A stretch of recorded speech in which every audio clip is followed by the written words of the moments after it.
Many thanks for staying tuned. It's still the conversation here on Lagos Television. Of course, we are gearing up to the end of December. And of course, if at the end of December, it will leave us just about 3 months, less than 3 months left for the March 2026, March 31, 2026 deadline for Nigerian banks to recapitalize. And of course, according to the Central Bank of Nigeria, only 16 out of the 34 licensed commercial banks have met the recapitalization requirement. As we speak, what does this portend for the March 31st deadline in Nigeria? We have a financial consultant as well as a chartered accountant in the studio, and together this morning we'll be taking a look at this very important topic. Mr. Kola Olaiton, thank you so much for being on the program today. Thank you, pleasure. Good morning and compliments of the season. We wish you the same. All right, of course, if we look at the time left for, before the March deadline, is here, and according to the CBN, only 16 out of the 34 licensed commercial banks have met the recapitalization requirement. Do you see the rest of this January, I'm not even going to count March. I'm going to count just January and February. 2 months or 2.5 months at the most. Do you see any magic that can happen for the rest of the banks to meet up?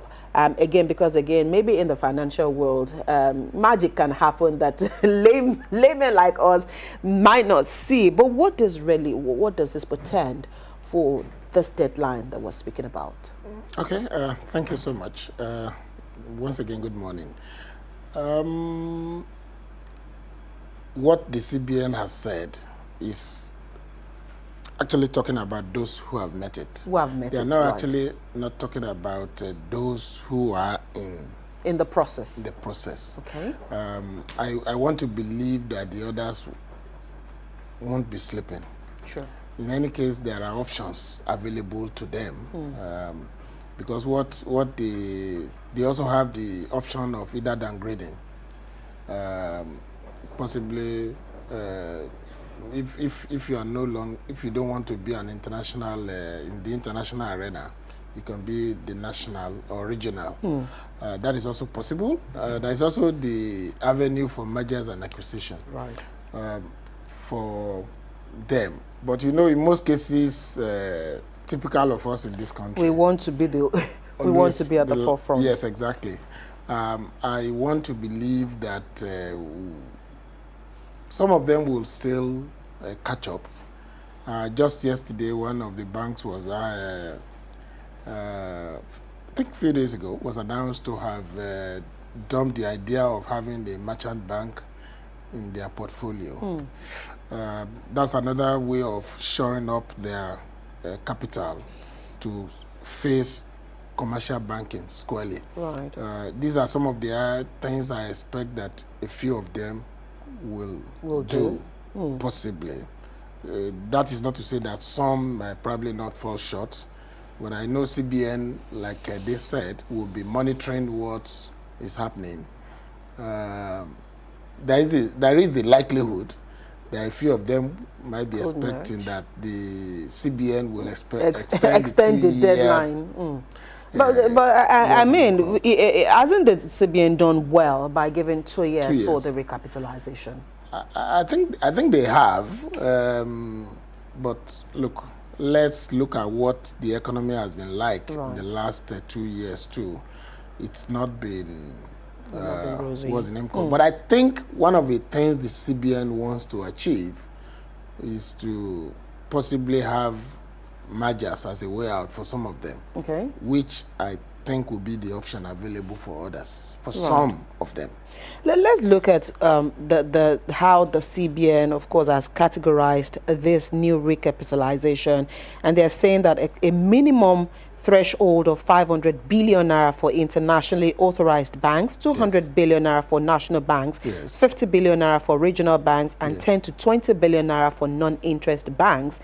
Because you are an authority in the sector, is the CBN fair with these thresholds? The word fair will be very subjective. Okay. I don't want to. I guess what the CBN had looked at is the fact that, look, with the reforms, the ongoing reforms, they have looked at, what was the capital before? If you discount what has happened, vis-a-vis what is now available, okay. I guess that is what they have looked at. I also want to believe that there would have been consultation. Sure. You have the bankers committee. If it wasn't that fair, there would have been a lot of noise. I think so far there's been a lot of consultation, back and forth. Right. And if there was anything that is untoward or unfair, in my word, yes. So it's a bit difficult to say whether they're fair or not fair. Right. But taking a look at it, I guess my own perspective now, I think the CBN has done well. Has done well. Yes, exactly. But you also gave a proviso seconds ago, looking at where, at the moment, the financial nature, the economic nature, or the economic realities of Nigeria is also a dictator in this particular issue. So in that vein, could we also look at, or could it also be likely that the CBN may also want to look at the deadline and maybe want to tinker with it just for a little bit of more time? Or even if they were not to do that, we will still have the same results? I wish I'm a prophet. Unfortunately, I'm not.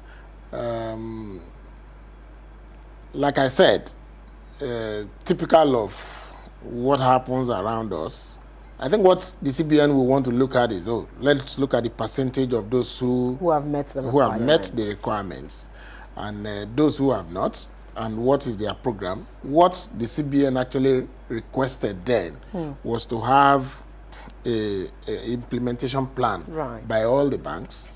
I also want to believe that that would have been monitored somehow. Don't also rule out the issue of pressures here and there. I'm talking of on the political side now. That is also possible.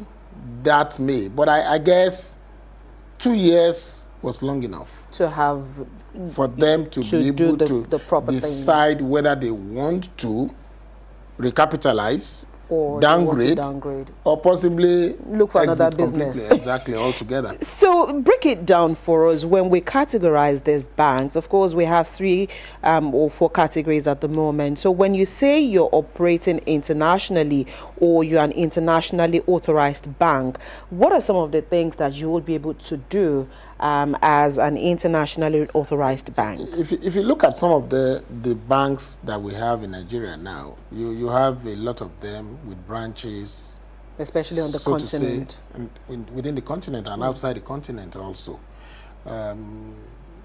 Some of them have, subsidiaries in as far as United Arab Emirates, even some in the UK and other places. So those are the ones that we'll call international. Right. You have some of the banks in Ghana, Cote d'Ivoire and other places. Those are the international ones. Right. But look, being an international authorized bank also means that you will have to meet the regulatory requirements in of those countries. Those you're countries also domiciled, too, of course, definitely. But what is actually expected is the fact that, look, if you're going to invest in other places, then you must have enough money to be able to, because the intention will be that they want to have those subsidiaries and at that place. That means they will have a major shareholding there. So that is what is expected. Look, this thing is called minimum. It doesn't mean that the banks can't go beyond it. Right. They could go as far as 1 trillion if they want to. But this is the minimum. But this is the minimum, exactly. Right. Yes. And I expect that a lot of the banks some of them will want to have more than the minimum prescribed by CBN. But if we look at the services currently being offered to Nigerians by these banks, especially some that have met the requirement as we speak, is it in tandem with global financial standards? Because again, sometimes you wonder whether or not Nigerian customers are really treated like they should be treated by Nigerian banks, because oftentimes you hear things around multiple taxation, you hear things about you're paying for this, you're paying certain levy, you're doing this. We know that this is also an avenue for the banks to also stay afloat, but financially, what is obtainable anywhere in the world, are banks anywhere close? You're taking me into a very controversial. We have had this discussion here before, but let me also be fair to the banks. Okay. Even though I disagree with a lot of things that they do, I bank outside the shore of this land, and I have my ATM card replaced. Just an information that, oh, sorry, you have a little problem with the notice that somebody has possibly tampered with it. They give you a new card. And you don't pay for it? At all. Token too, the same thing. But let's be fair to the banks operating here. Okay. Even though I know there are a lot of things they could do, I was quite happy to note that the National Assembly is actually initiating a law to ban them from this casualization of workers, which has become endemic in the banking sector. Very unfortunate thing that is happening in this land, and we all seem to have turned a blind eye to it. The reason a lot of them actually having some of the problem, the technical, the glitches we have around, because their best hands are also their best hands are left. Japa, that's the word. Syndrome, right? Now it's quite sad and very unfortunate, possibly because a lot of the owners of these banks are well connected with the who is who in Nigeria. It's a very sad one. But let me be sincere with you. The environment where you operate determines a lot of things that happens. Okay. Look, in an environment where a branch operating will require a generator, maybe about 1 or 2 or 3, a lot of other things that you ordinarily will not see outside the shores of this land. Right. I give that to them. They pay through their nose to get these services across to us. So, but that is not to say that they are not overdoing it. Okay. They could do better. Right. That is as far as I can say. The services we get is also coming out of the fact that a lot of the workers you see there are not happy. Right. You have some of them who have been casuals there for almost upward of about 8-9 years. I had a guy who was with one of the banks. He's late now, unfortunately. A nephew of mine who was with one of the banks, and I was shocked that he was not a full staff. He wasn't a full staff for 9 years. Wow.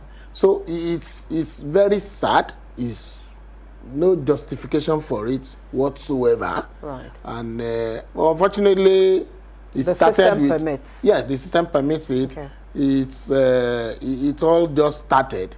And what is even most annoying, which I talked about a lot of times, is the fact that most of the companies handling this casual whatever as agents of the bank are actually owned by the owners of the banks themselves. So they have an idea of what's going on. Of course, they cannot play a blind side to quite unfair. You employ a brilliant guy, and that's why you have a lot of frauds. Right. Because look, you employ a brilliant mind who could do better, and he goes home with peanuts. Right. At the end of the day, he has the opportunity to. Yes, he do it. And he has a lot of information that can make him do away with a lot of funds. Right. He will He will do it. Sure. All right. Would take another look at some of the overhead costs that you've mentioned. But Adebimpe has a question or yes, the question is very simple. Yesterday on social media, there was this particular young man that was reeling out the banks, that are yet to meet this recapitalization exercise. I just want to know what impact will this exercise will have on stakeholders such as you and I, everyday bankers, shareholders, and other stakeholders. How would this impact on stakeholders of these banks? Yeah, stakeholders is very broad.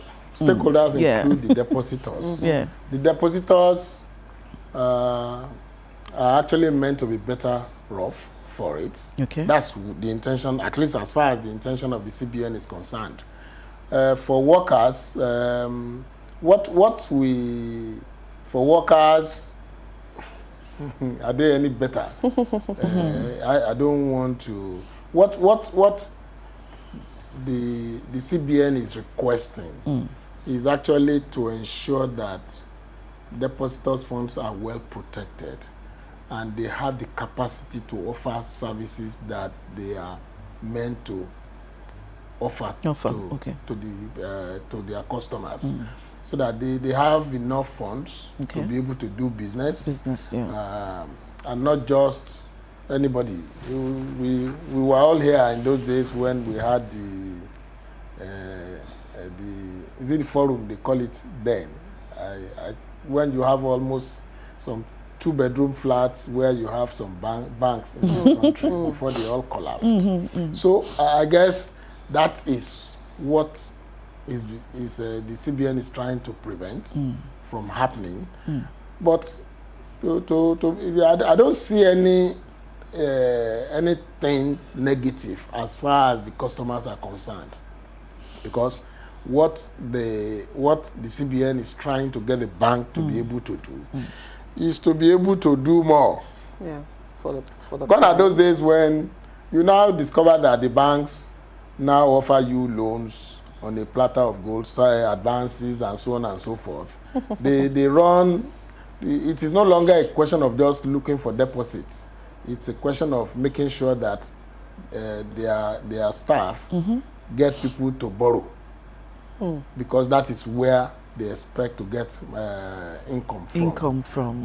So they want to have these funds available, and so that they can also support the economy.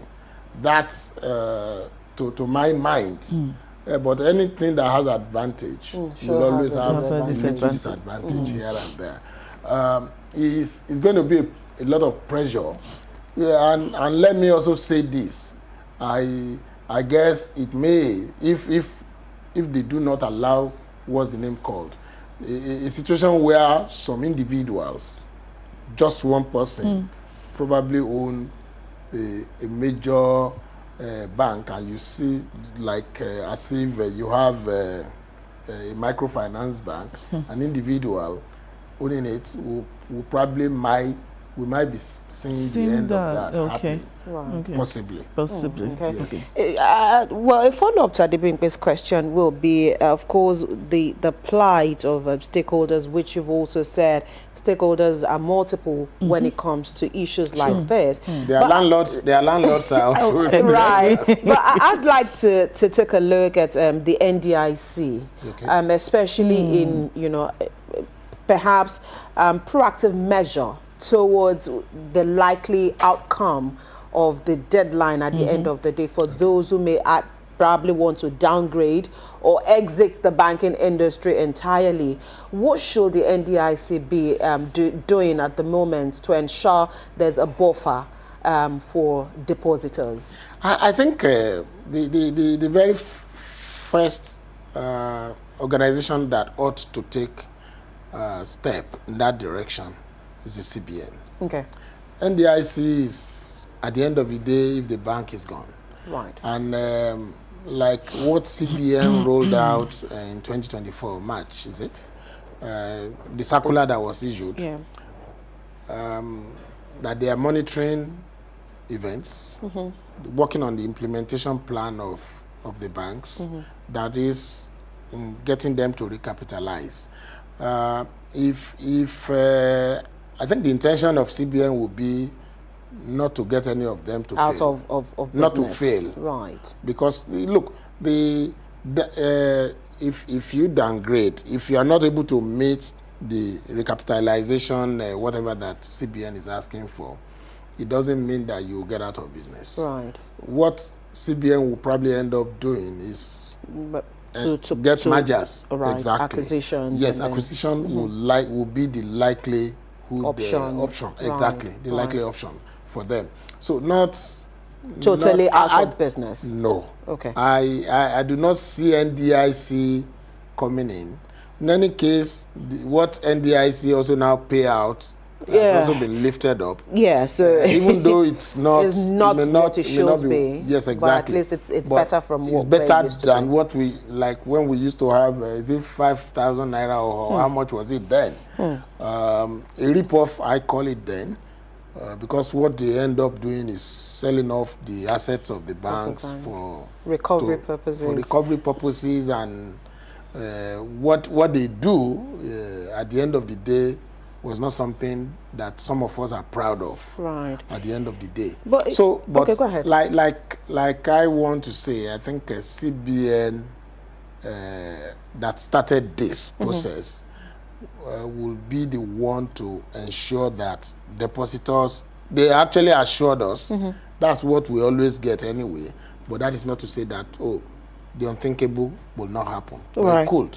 Okay. But then let's also look at, it's been 21 years after, well, by 2026, it will be 21 years after the last recapitalization process happened. And of course, if you take a look at what happened at that particular point in time and what we're seeing now, are there lessons that, the CBN could have picked from the exercise at that time and may want to likely guide against or guard against some of the fallouts from that recapitalization exercise? No doubt. Okay.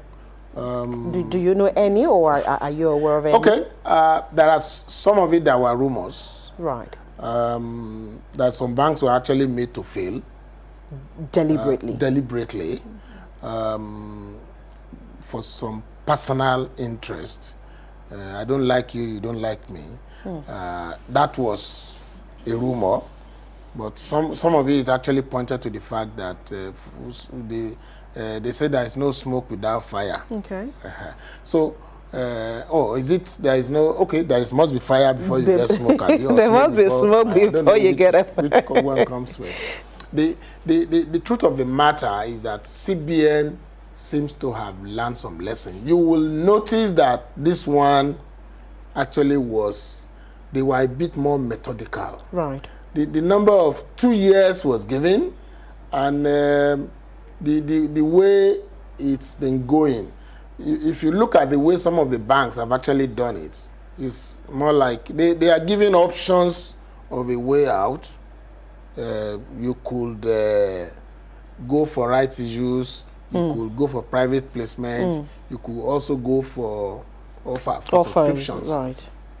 Then apart from that, they're giving options to merge, which I hope a lot of them will not wait until the last minute and allowing CBN to now be on their neck. Right. Possibly taking the thing over from them at the end of the day, because that's what it will likely mean. But I want to believe that what was done that time was a bit more haphazard. Even though it was good for the economy, but it could have been done better. Right. And I want to believe CBN, with what they have done now, seems to have learned a lot one of or lessons. two lessons. Right. Yes. Sorry, Adibimpe, I know you have a question, but just so that I don't forget, still talking about what happened in 2025. And I remember that at that 2005, what happened at that particular point in time was also a lot of clients, a lot of customers were losing trust in the Nigerian banking system. And of course, you talked about issues of distress. There were also some banks at that particular point in time that were already distressed, and issues around, you know, banking malpractices also going on. You've also alluded to the fact that because of the way CBN has handled it, they've learned certain things. But let's also look at the moment, would you say that there's a lot of trust deficit, you know, between the clients and the banks themselves? And is this recapitalization process able to again shore up the trust that Nigerians have in the banking industry? Because if you look at online banking, digital banking, that has also brought a lot of either, you know, making or marring the system. So in your own opinion, is this also a way that, you know, would want to endear more customers to the banking halls, or just say, you know what, I think I'd rather go and keep my money under my mats, under my pillow? Yeah, you see, there are so many reasons why you want to put your money in the bank these days, unlike what happened then. A lot of all these online banking were not available. True. Opportunities for you to say, oh, sorry, I don't have cash, let me quickly send something to you, and so on and so forth, is also there. Apart from that, there are a lot of things that are ongoing between the bankers committee and what's the name called, and the CBN, to ensure that the level of trust and confidence by the banking populace is restored. Okay. So, such that, look, we do not have, but it is a work in progress. Right. They keep on monitoring what is happening and then moving ahead.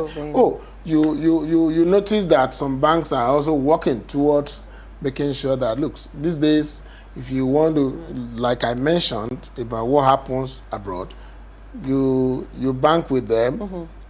You don't pay COT. Right. You do not pay when you want to get ATM card, and so on and so forth. These are the things that we are likely to get. To see, okay. These are some of the things that will help the bank customers. And also, there was this recent circular that was also issued by CBN, which is also a work in progress, that says that, look, if I lose money with the bank through fraud, the banks will be mandated. They have to pay back. Getting them to be able to work together. So also these are some of the things that is expected to be done. Those are some of the things that the CBN and the bankers committee, that's what they're doing, hoping that the banks will become more responsible. Become more responsible. But look, if the CBN will continue to do what it is doing now, I guess we'll be better off for it. Okay. Yes, exactly. Adebimpe? Yes, I don't know if he has answered this question just now, but it's about the fintechs and microfinance banks and other alternative financial institutions. Will this recapitalization exercise now strengthen, you know, these banks that I have mentioned earlier, the fintechs, the microfinance banks, and of course other alternative financial institutions? Will it strengthen them and give them more opportunities? Of course, I would say yes, no doubt about it, because there's a lot of focus on them now also. What you remember, at a point in time we had all manners of microfinance banks out there you cannot actually call, that's a kind of a metamorphosis of what we used to call the finance houses of those days. That's what most of the microfinance banks actually came out to be. That's what they were doing. They're still doing anyway, some of them. But you have, for me, I think what the CBN is doing now will further strengthen, and that's talking about the issue of trust. Trust, yeah. Exactly. You see, if some of these steps are not taken, if they are not doing what they are doing, actually, what you will end up having is, look, people losing trust in them. So they will even lose more, because at the end of the day, like she said, look, you want to say, do I want to keep my money with these people? Yeah. If I'm going to give you my 500 naira, and before I open and close my eyes, various charges are taken more than half of it. So why should I put my money there? And I guess it's also in the interest of the economy. Okay. Because the more we are able to do this, the better.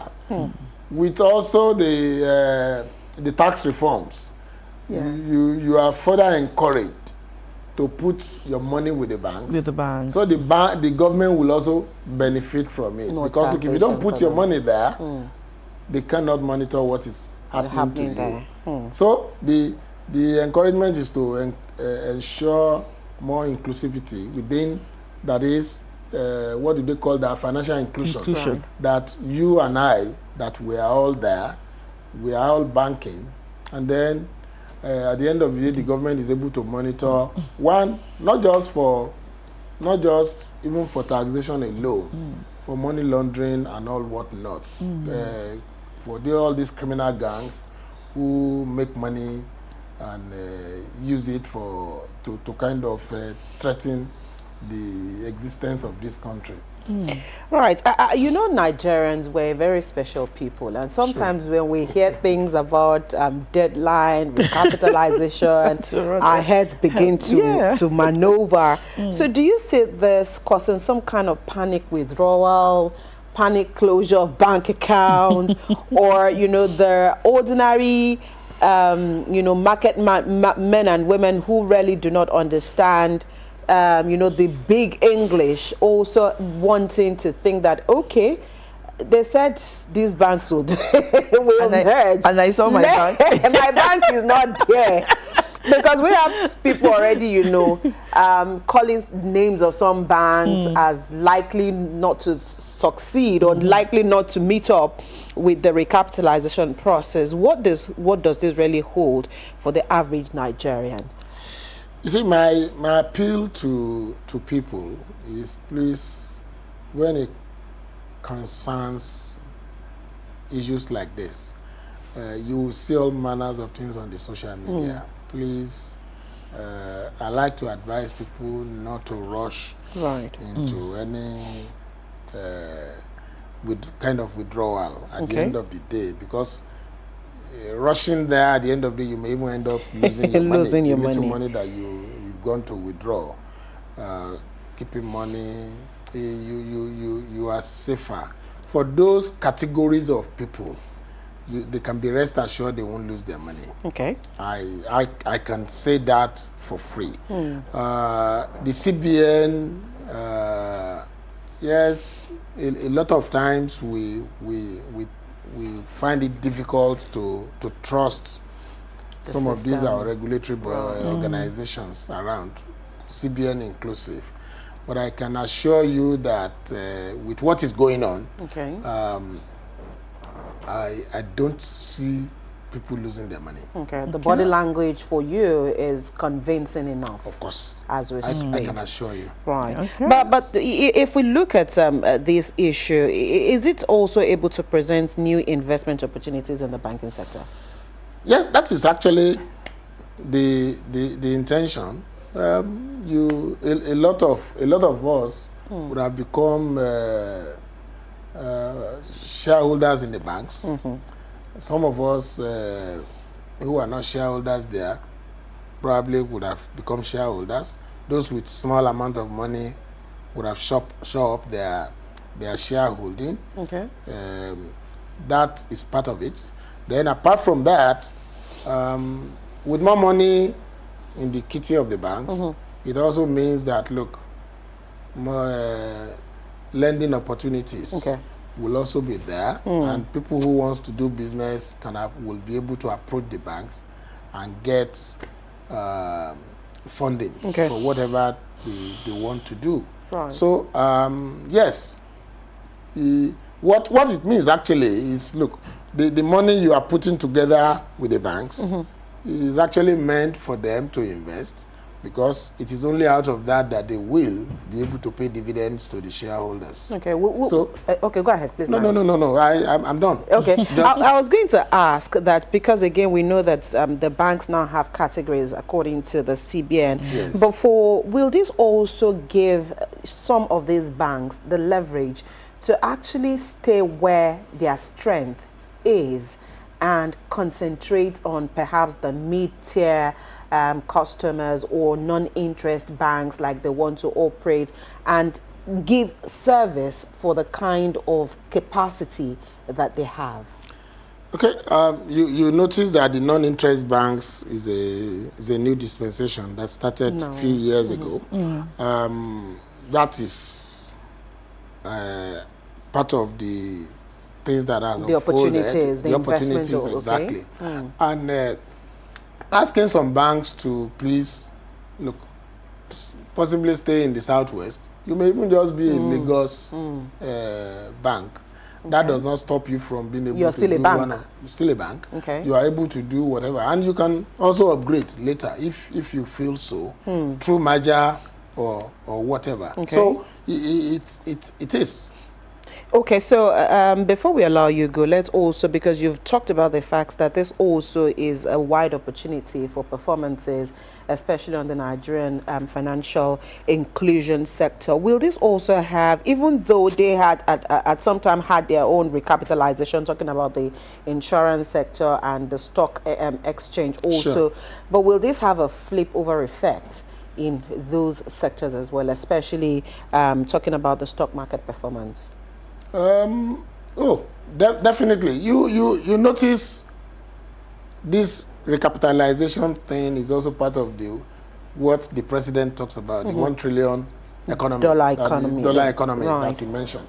So he's getting there. The insurance companies, almost all the organizations in the financial services industry, you have if you listen to what the projection of this gentleman, Rewani, into 2027. Bismarck Rewani. Yes, Bismarck Rewani. You will see where this the stock market is heading in the next few years. All things being equal, like the economists will always say, that is, if what we're talking about happens. So I expect that you have more activities in the stock market. You have more investment opportunities, and it will also give opportunities for a lot of the private sector practitioners to be able to approach the bank. Volatility has stabilized a bit. There's also the harmonization of exchange rates and all of that. Yeah. Is this also going to either shore up the process or have an adverse effect? No, the issue of the forex. I don't know if you're talking about the rates now or the volatility. The issue of the rates will probably come from what we are able to offer the outside world. Okay. And it's not likely to happen overnight. A lot of us talk about the exchange rates and so on and so forth. I think one of the things I kept on talking about is, look, let's please eat more, consume more of what we have here. Yeah. And I was surprised. Was it few days ago, I was to buy this energy bulb, and I saw the first one made in Nigeria, the second one made in Nigeria. I wasn't actually even aware of that. And I said, this is fantastic. Options, yes, exactly. Options here no now. Longer made in China. So it's an indication that we already having production locally here, even though some of the materials we still rely on foreign inputs. Right. But what the major problem I have with us here is the fact that our penchant for foreign goods. It's sad. Right. I am also. You're also guilty. I'm also guilty of that. Look, the other day I was looking at it and I said, "Oh, what kind of tea do I drink?" But I wish the local producers here can also just shore up their production. So that, look, when I taste their tea, I know I am actually drinking tea. Right. But a lot is happening.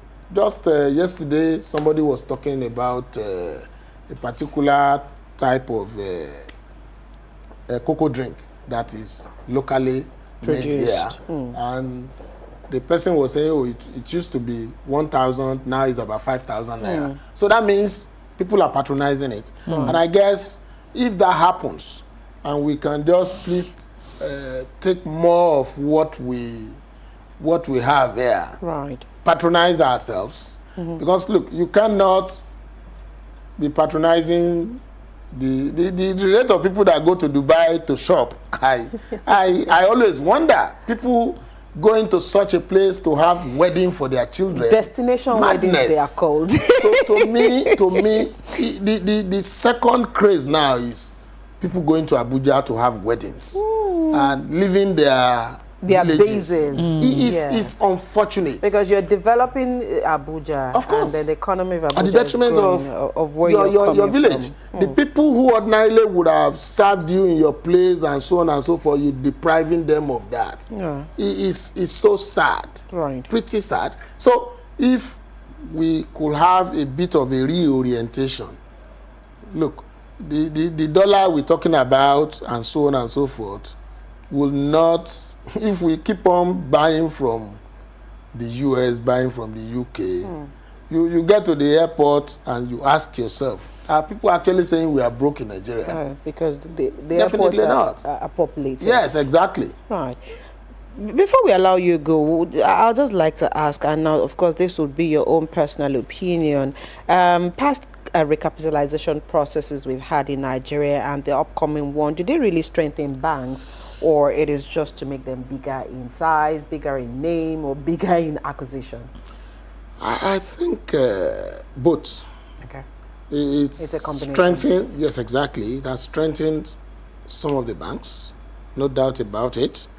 And it has also, one way or the other, given them, what's the name called? In those days, we have just a few of the banks that we could point at. Right. In those days.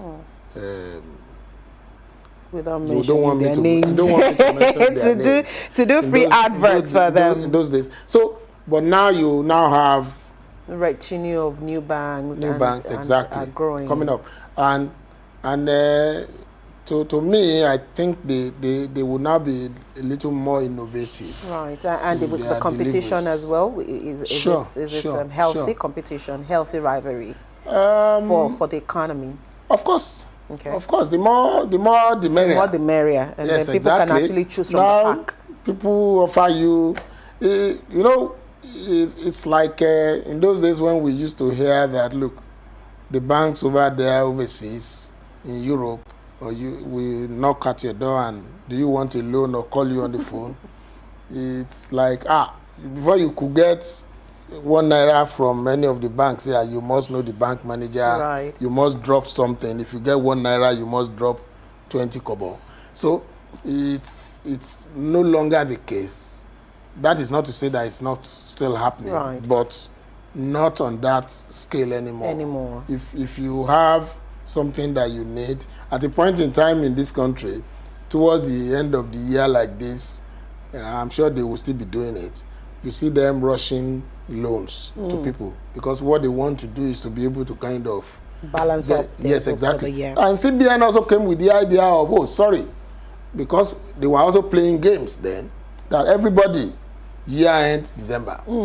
Because what we had then was, look, if a particular bank year ends is September and it finishes, the one that is in December will go and get funds from the one of September. Yes, exactly. Because look, you finished earlier than yes, exactly. Than the other. So unfortunately, look, CBN also caught them there. That's why I said it is work in progress. Right. That curbed that issue of excesses here and there. Yeah, the money laundering that they do. In banks across within the banks. Right. That puts a little check on that. And I guess the only headache I have now is a lot of those owners of the banks are just too powerful for us. So and I hope that we need to clip their wings as exactly. well, just so that there will be proper sanity. Exactly. All right. They are too powerful. Powerful individuals. Yes. Okay. We'll probably have to leave this conversation here this morning. Thank you so much, Mr. Kola Olaitan, for giving us insight into this topic today. We appreciate your thoughts. My great pleasure. Right, of course, we've been speaking with our guest, and of course, he's helped us weigh in on this conversation this morning. As much as, you know, he thinks that this is healthy rivalry for Nigerian banks, what, of course, he's left us here today is Nigerians, do not panic. Do not be worried. Don't go and withdraw your money and fall into uncertainty. The banks, of course, will definitely recapitalize, and those of them that cannot meet up internationally will stay national, and others will stay local. And if your bank decides to operate only in Lagos, it is still a bank. Yes. All right, we'll leave it here. We'll take a quick break. The conversation returns shortly.